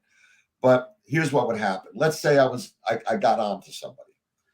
Back then, we didn't have cell phone. Well, we used payphones. So I would go to a payphone, and this is the way it's going to happen. Let's say I'm talking payphones because that was the day. Now it would be maybe cell phones, but I would have a tape recorder. So I'll show you something like this. This is actually bigger than the one I had. But this is a small tape recorder. Uses these tapes like this, right? Okay.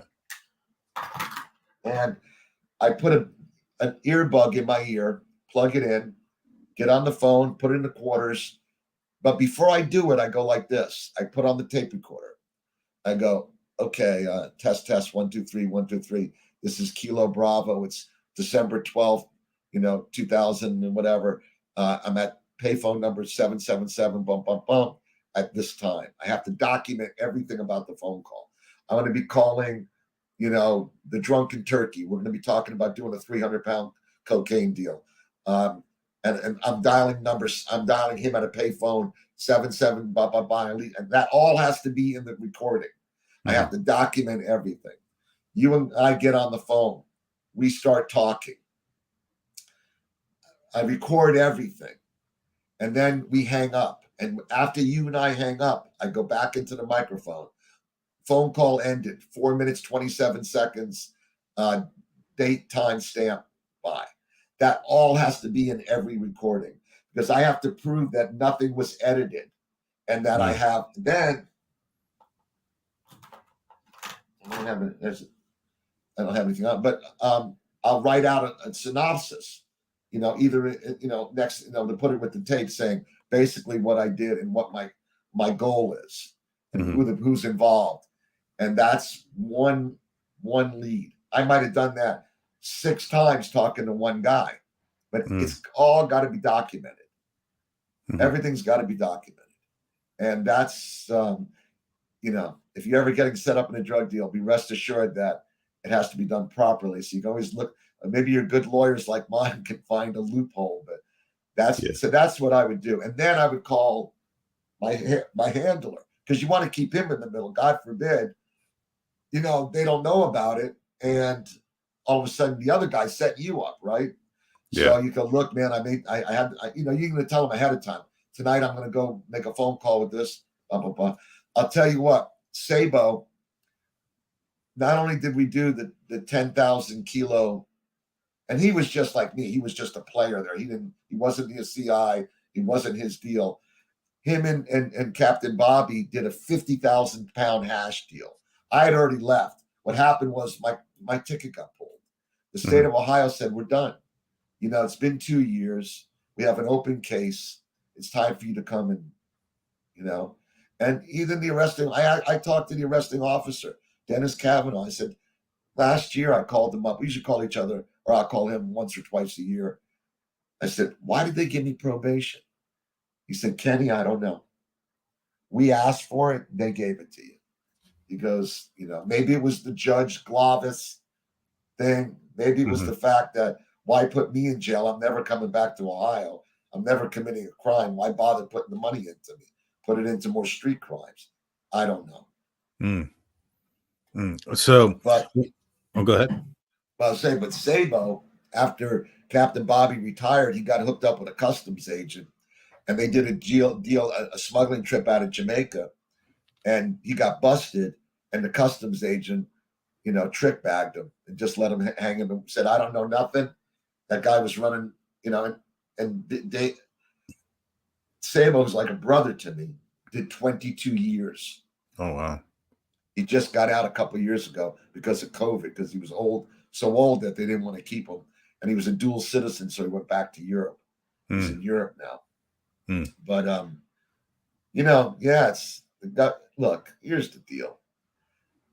They started the war on drugs in 1935, but let's say 1973.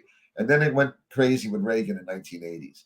Are you trying to tell me when they started the war on drugs in 1973 that they don't remember 1935 when Prohibition and Al Capone and blood in the streets and the massacres and all that? They forgot all about that and decided, let's do another prohibition and let's stop everybody in America from smoking marijuana, which now is legal in 39 states, I think it is. I've had friends do 22 years, 10 years. Randy Lanier, if you ever look up Randy Lanier's story, he did life with no parole. Obama freedom. He never did anything but marijuana after 27 years. Good deal. He did 27 years in jail, man. Dang, that's a lot of time. Yeah, there's people right now. I'm going to speak to something real quick. This may not be the time, but I have a charity that Randy runs that I'm involved with. It's called freedomgrow.org. And we raise money and do whatever we can to help nonviolent marijuana prisoners. There's guys right now doing 30 years for pot. Life for pot. Still. Yeah. People think, oh, well, they changed the law. They didn't change the law for those guys. So I'm just saying, it's crazy that the government knew what they were doing. Yeah. They had to know. Yeah, no, I agree with you on that one. And so just kind of going back, But so we'd have these phone calls. You would record a few of them. Would there actually be a deal in place when it came to what you were doing? Or would it only go to the point where we discussed it and that was it?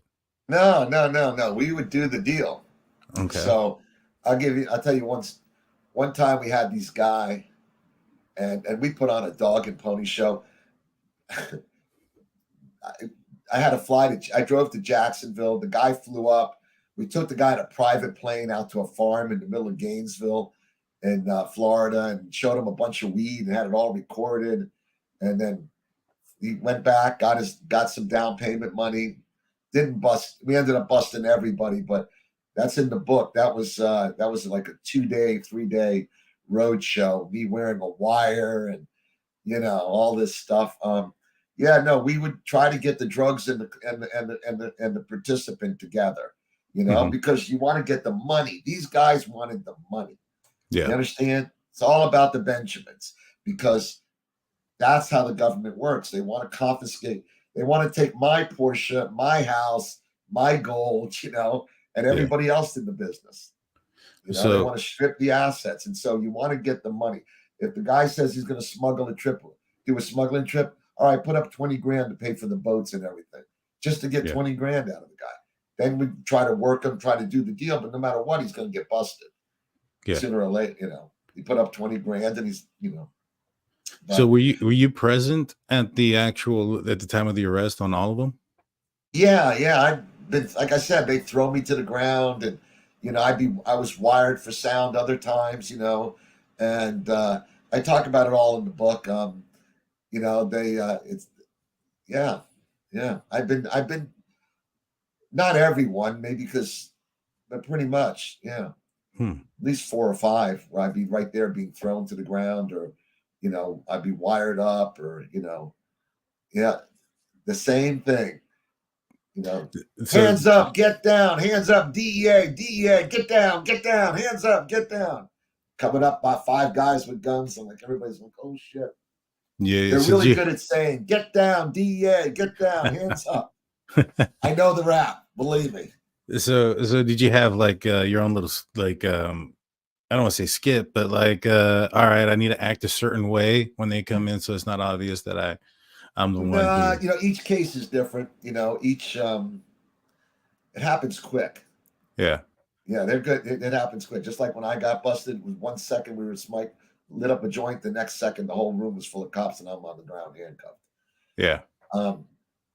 No, I just used whatever tools I had to use with each individual prospect or client, if you will. Some things were easier than others, but by the time you get to that point, the cops are surrounding the place, and they don't take much to chance.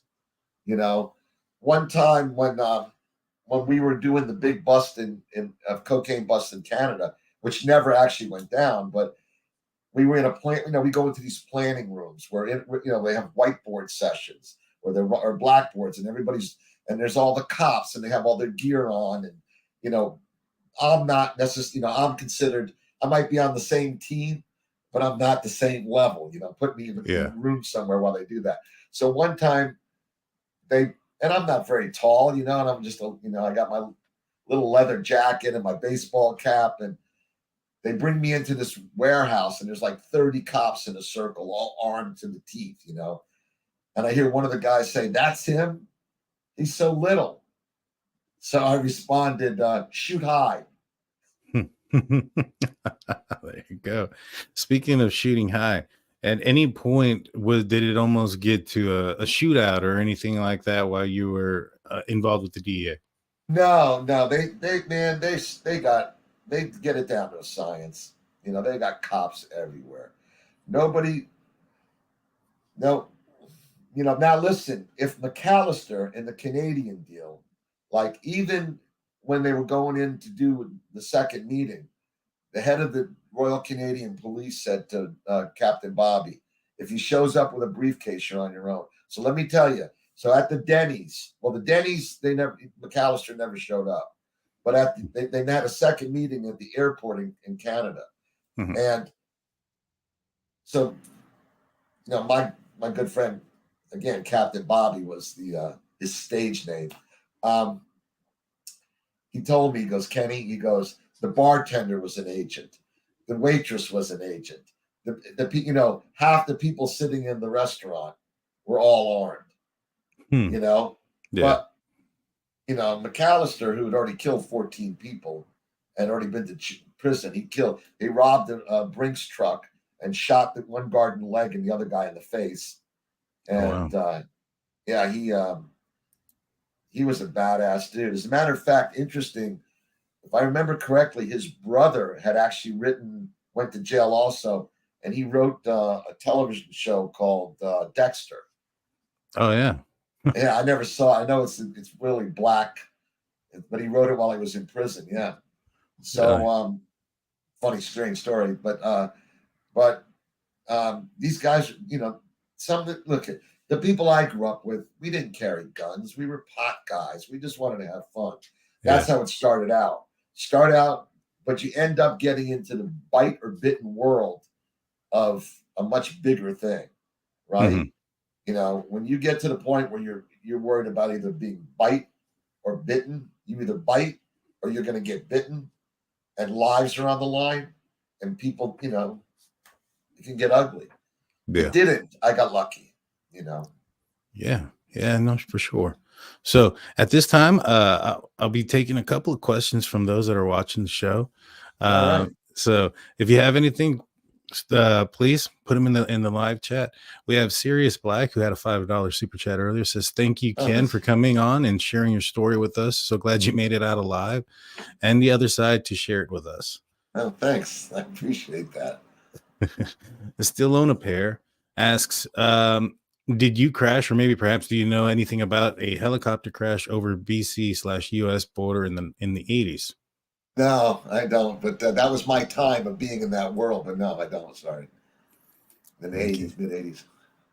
And then he still on a pair asks, how did you slip by the DOT, the Department of Transportation? I'm assuming while you were transporting back and forth between states. So we use cars instead of trucks. We'd have 3 or 4 or 5 cars. Each one would hold between 250 to maybe 400 pounds. So they were looking for the cars though. I mean, you got a kid, 20-something-year-old kid driving a Caprice Classic, some grandma's car with, 300-400 pounds in the back. So we worried about it. I actually have multiple driver's licenses at the time. Sometimes we'd have the cars registered in 2 different states. So they'd leave Florida and we'd take the Florida tag off and put an Ohio tag on. Other times instead of going up 95 or 75, we drive up to Jacksonville and then slide out through rush hour traffic. But we never dealt with DOT, and I'm familiar with that. I got you. Good deal. Yeah, I'm sure you had some close calls, but did you ever get pulled over while you were transporting and got away with it? Well, I got busted with the 1,400 pounds. No, but I had cars pulled over. We had a girl driving one time. She blew a drive shaft. Cop came up and helped her get it to a gas station. They put a new drive shaft in. I had this friend of mine, Dude Bob, another guy who's used to work for me, and he got pulled over twice and let go. And here's the funny thing: he used to drive a white Volvo 240 with a Grateful Dead sticker in the window, and there's a little the Jesus fish. Yeah, he had that on the rear trunk. So we just assumed it was God that God. I mean, he was a hippie looking guy driving an effing Volvo of all things, like an old square. Yeah. He got So no, I got lucky. Good deal. That I can remember. I might have been pulled over, but I don't remember ever having any big troubles. Good deal. Not with a load of weed. I would have remembered that. Yeah. All right, cool. Yeah, I was just kind of wondering if there was any like maybe I knew you got arrested obviously, but if there was any other times where you almost did, like you got pulled over, guy didn't check you for whatever reason, or maybe he did, just couldn't find it, and then let you on your way or anything like that. Not with head stash and weed on us, but not with 300 or 400 pounds of weed. Never that. And no, I used to have a pickup truck that had a secret compartment that held 2 kilos. I got home invaded at my house and got tied up and robbed. But and they got like my Rolex, they had my pistol. I had a fake safe in the front room that was open. I had a secret safe hidden. I had an underground safe, and I had so many secret compartments built into my house that one of them I couldn't get into. And then I had in the bar, I had a soffit, and I had 2 kilos in there that they never found. That's a whole story in the book. And then we put a contract on those guys to kill them, but the police arrested them, and they were charged with another murder. It's a big story, interesting story on that. I'll show you something interesting. Hold on, I got it. This is funny. So the compartment above my bar, I just found this. This little hook here, this little thing here, you'd climb up on the bar, and there was, a soffit with glasses and lights. Yeah. So you can, wrong way, Kenny. There it is. Yeah. And there was a nail, and I would just stick it in there and pull it down. And that's where I'd keep either lots of money or coke, 3, 4, 5, 10 kilos, or whatever. Little secret compartment. I got robbed, but they never found that. I gave them 10 grand. And I gave them 10 grand and, some other stuff. I said, hey, they go, where's the money? Now you're laying on the ground with a gun in the back of your head. Figured 10 grand's easy to get rid of these guys, and it did. Yeah. True that. That's in the book too, though. So you guys can get the book. I have links in the description to your website, which let me pull that up real quick. Right here, and there it is. So here's the website if you want to go check it out. There's a lot on this website. There's photos, there's media content, there's more information about Kenny here. It is over onestepovertheline.com. Make sure you go and you check that out. You can order the book there. You can get the audio. There's also a Amazon link to the book in the description below. Any shout outs or anything you want to throw out there? I know you had some in the book. Anybody you want to shout out on the show? Especially freedomgrow.org, the charity. It's really important. We raise money, imagine you're in jail and you have kids and you can't even send them a card at Christmas. Not because you don't have money, because there's no card. There's no way to get one. I mean, everything in jail has a barter. If you need a stamp, if you don't have money, you got to trade something for a pen. You want to borrow someone's pen, you have to. So freedomgrow.org raises money and takes care of the kids and the families. And when guys get out, we give them $420, $420. We also try to help them with their cases. We have, go to court. We try. It's, I won't take the credit. I don't do that much. There it is. But thank you for bringing that up. But go to this charity. See if you can donate your time in your local community. See if you can donate. I $50 a month is on my credit card every month. $50 isn't going to change my life. But if you're in jail and you get $50 to your commissary, that's life-saving for people that don't have money. That's toothbrush, that's shampoo, that's candy, that's a pen and paper and a stamp to write home. So please, if you can donate to freedomgrow.org, any way you can, that would be the best thing I could ask. Yes, sir. I put it in the comments section as well, guys. And so you go check it out. They got some merch here that you can get as well. I'm sure some of a portion of the look at this, 40 years. Wow. For marijuana. Yep. And every one of these guys is non-violent. Yeah. We don't represent any violent criminals, only none. This guy right here, Cody Cecil, that kid right there, he was in Virginia just hanging out in his motorhome, and he comes from Michigan where it's legal. The cops raided his motorhome, smashed the windows out, dragged him out. He ended up going to jail. He's got 2 autistic kids and a pregnant wife. Now, hopefully he won't do more than, short term, but the town made it, these little towns, they had You know, I know Cody very well. I've talked to him many days. We did a show about him. I did like I recorded a little thing for him as a public service thing with me.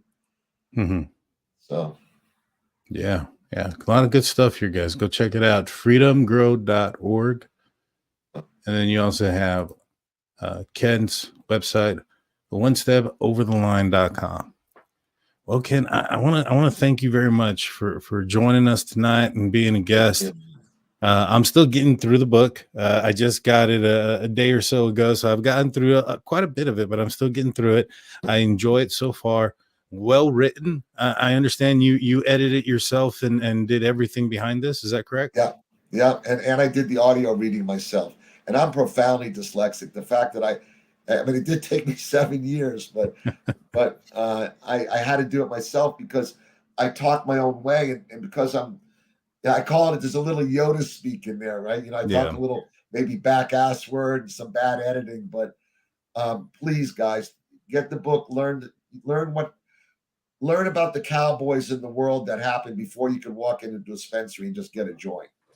You know, a lot of guys died in plane crashes. A lot of guys did a lot of hard time to try to, you know, now we did it to make money, but also, you know, it was, you know, there's nothing wrong with marijuana. It's nobody ever smoked a joint and beat up his wife. Well, if she forgot to get the cookies warm and the milk cold, I mean, you know, it's very, you know, sad that the government, you know, nobody wanted the drug wars more than the cops, the criminals, and the cops, the lawyers, and the politicians. Mm-hmm. Right? Yeah. They're the ones that made out on the drug war. Right. Yeah, no, there's this whole thing on what happened with marijuana, why it was illegal, and who the targets were, and things of that. Yeah. I follow. Yeah. You know, exactly. Incarcerating black and brown people. That's one of the reasons that Nixon went out after marijuana in the first place. Exactly. He wanted to incarcerate, you know, make the hippies look bad, and you know, it's just. Anyway, thank you so much for having me on the show. Oh, by the way, since you're reading the book, if you have any questions, give me a call. Yeah, we'll do. I may have you back on as soon as I'm done reading it. Okay, I'm happy to do it. Awesome. Well, thank you, Ken. We appreciate you so much. Everybody, please hit the like button. Please hit the subscribe button. Ring that notification bell while you're at it. We had a great night tonight. We'll see you guys this Saturday. I have, I believe, Forensic Frenzy on. Maybe one other person. We'll be diving deep into some more of the Kohberger case. You guys have a great night. Peace. That guy killed those kids. Oh, yeah, obviously.